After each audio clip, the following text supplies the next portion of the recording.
అందరికి పచ్చడి అయితే వేసిస్తున్నాం. ఇంతకుముందుకు అయితే టమాటాలు అయితే కాల్చి పెట్టినాం కదా, నీట్గా అయితే కడిగినాం.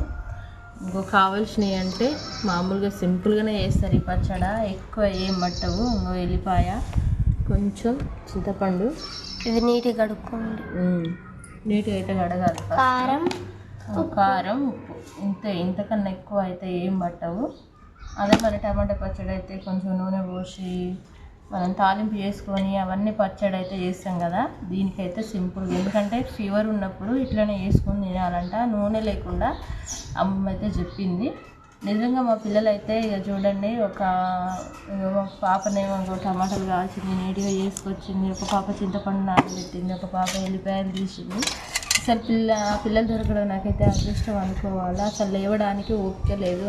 చిన్నతల్లి అయితే ఇక నేనే చేస్తే పచ్చడి అంటుంది, వాళ్ళకి చేయరాదు కదా, కంట్లో పడుతుంది మళ్ళీ దంచు